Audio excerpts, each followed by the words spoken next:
what is a safe environment on the subway now versus 10 years ago? What do leaders need now versus 10 years ago, right? Because that's how they're viewing it in their Dems party, and they're not allowing new leadership to go.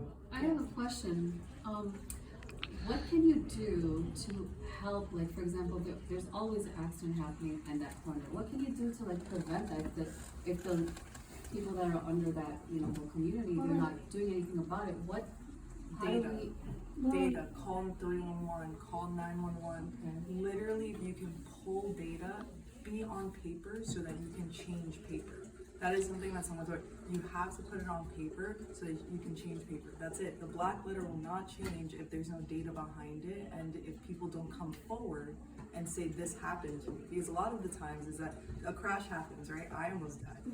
And I have to put myself into so many different elements of personal injury, court cases, insurances, doctors, everything. All of that has to be documented. So that means a 15-year-old, if you get hit, your parents have to deal with that, and you have to deal with that trauma.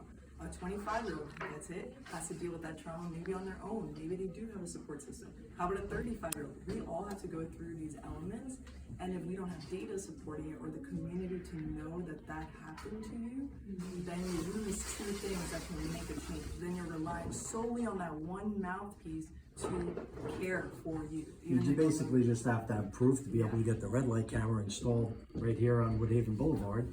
But it takes a couple people getting hit, a couple people dying. But if nobody reports anything and nobody says anything to their local congresswoman and says, hey, look, there's been 17 kids hit right here in this 4-block radius in the past 2 years, and we need to do something, right? Well, the pressure is going to be on, the mayor, or it may be the mayor may not do anything. He may not do anything until it's 30 kids get hit, right?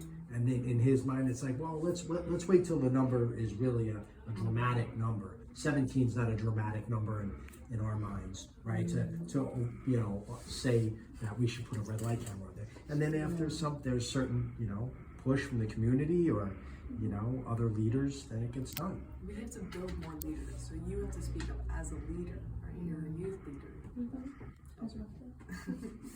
But yeah, that's You got to start in the schools. Sharing about the crash that we did at the open house, and a lot of people don't know to he told us he gives us a map and he says to kids, all right, this way. do not walk there. It was the long way, but no one listens. Everyone to walks every day. Everyone walks that hundreds one of street because it's easier to get to where they need to get. I'm looking at and them, I would tell my oh friends, gosh. no, we can't take this, just go this way.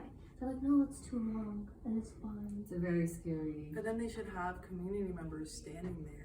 Nobody's there. And making noise, adults or older people that have time, to be there, sit down. I would create a little chair for them, a table, and say, move around the way, go around. But that because we have to care about each other. Where you're saying the mayor has 8 million people that he has to care about. How can we care about it? Well, we have to care about 772,000 people in our district.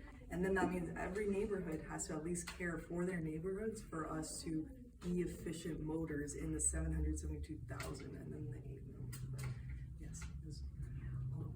Okay, moving on. Can you give your presentation?